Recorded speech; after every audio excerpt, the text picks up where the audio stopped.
Ibuku selalu bilang ayah adalah lelaki terbaik yang pernah ia kenal. Lelaki yang ia pilih meski harus melawan keluarganya sendiri. Tapi malam itu, aku melihat sendiri bagaimana ayah menghancurkan hidup ibuku tanpa rasa bersalah. Aku tumbuh di keluarga yang, bagi orang lain, terlihat sempurna. Tak pernah ada suara bentakan. Tak pernah ada pintu dibanting. Rumah kami selalu tenang, terlalu tenang. Setiap pagi, ayah berangkat kerja dengan kemeja rapih. Ibu menyiapkan sarapan sambil tersenyum. Dan aku, anak tunggal mereka, selalu merasa menjadi anak paling beruntung di dunia. Orang-orang sering berkata, keluargamu harmonis sekali, dan aku mengangguk dengan bangga. Ibu adalah sosok yang sangat sabar. Tak pernah mengeluh, tak pernah menuntut. Baginya, kebahagiaan keluarga lebih penting dari apapun. Sedangkan ayah, ia pria yang pendiam, pekerja keras, dan dihormati banyak orang. Tetangga mempercayainya, keluarga besar memujinya, dan aku mengidolakan ayah lebih dari siapapun. Saat itu, aku tak pernah berpikir bahwa keluarga yang terlihat sempurna bisa menyimpan rahasia yang begitu gelap. Ibuku adalah tipe perempuan yang percaya sepenuhnya pada suaminya. Bukan percaya setengah-setengah, tapi percaya tanpa syarat. Saat ayah pulang larut malam, ibu tak pernah bertanya.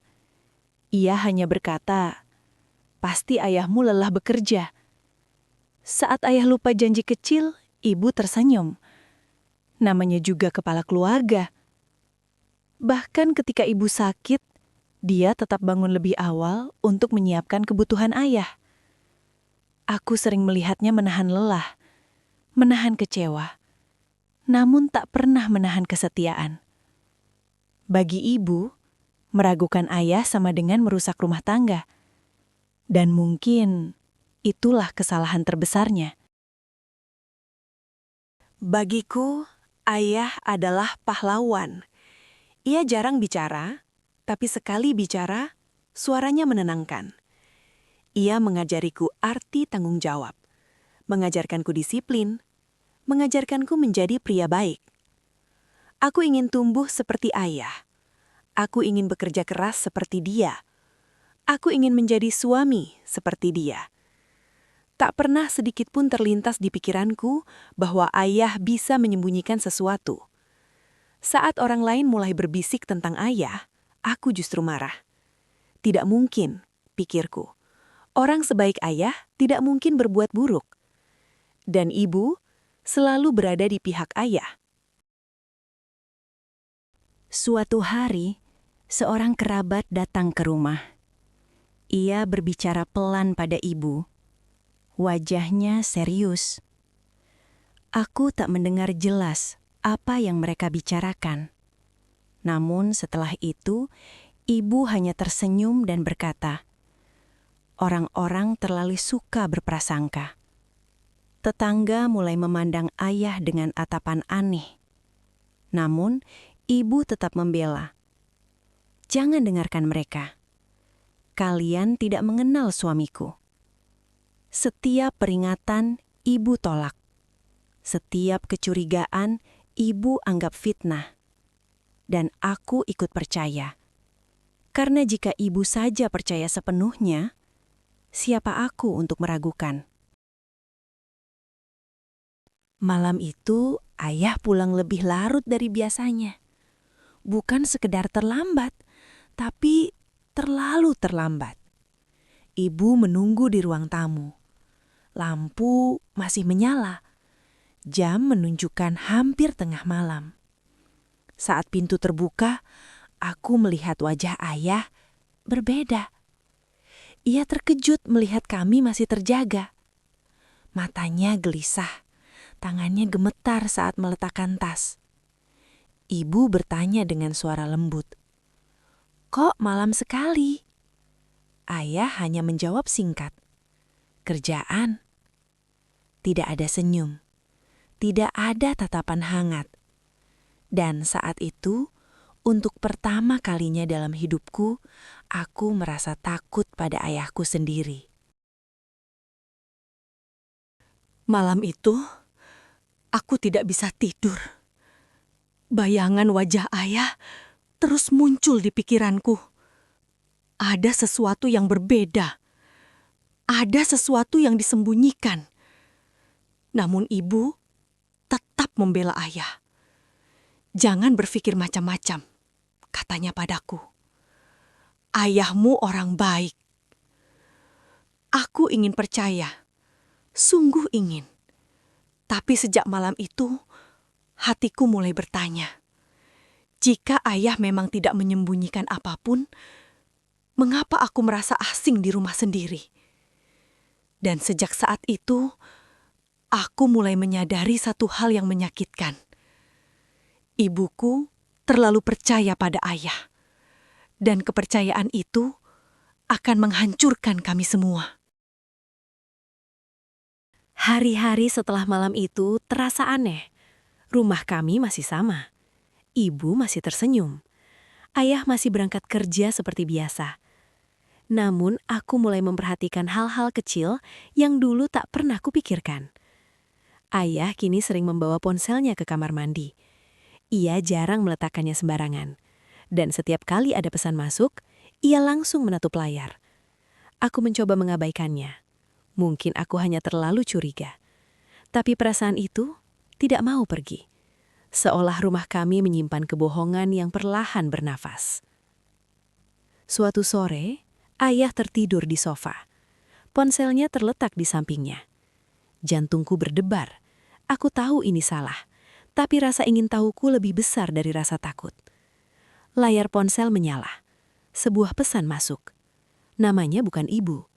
Aku tidak membuka pesan itu. Tapi nama itu tidak pernah kulupakan. Saat ayah terbangun, ia langsung mengambil ponselnya, seolah takut kehilangannya. Dan saat itulah aku yakin, ayah menyembunyikan sesuatu. Malam itu, aku memberanikan diri berbicara pada ibu. Aku menyampaikan kegelisahanku dengan hati-hati. Namun, ibu tersenyum. Senyum yang sama seperti biasanya. "Kamu terlalu berlebihan," katanya. "Ayahmu tidak seperti itu." Aku ingin berteriak. Aku ingin ibu membuka matanya. Tapi setiap kata yang keluar dari mulutku selalu berakhir dengan pembelaan untuk ayah. Saat itu aku sadar, ibu tidak ingin tahu kebenaran. Karena kebenaran akan menghancurkan dunia yang ia pertahankan. Suatu malam, ayah pulang dengan wajah marah, tanpa sebab yang jelas. Ia membentak ibu hanya karena hal sepele. Aku terdiam di kamar, mendengar suara itu menembus dinding. Ini bukan ayah yang kukenal. Tak ada sentuhan lembut, tak ada senyum menenangkan. Hanya seorang pria yang sedang kehilangan kendali. Dan untuk pertama kalinya, ibu tidak membela. Ia hanya diam. Beberapa hari kemudian, seorang wanita datang ke rumah. Ibu membukakan pintu. Wajah wanita itu penang, tapi sorot matanya menyimpan keberanian. "Aku ingin bicara," katanya. "Ini tentang suamimu." Ibu pucat. Ayah membeku. Dan dalam beberapa menit, semua kebohongan runtuh. Ayah tidak hanya berselingkuh. Ia menjalani kehidupan lain, nama lain, janji lain. Tahun-tahun kesetiaan ibu dibalas dengan pengkhianatan yang rapih. Ibu menangis tanpa suara. Bukan karena marah, tapi karena kecewa pada dirinya sendiri. "Aku seharusnya mendengarkan," katanya pelan. Ayah pergi malam itu, tanpa banyak kata, tanpa penjelasan. Dan rumah yang dulu terasa sempurna berubah menjadi tempat paling sunyi.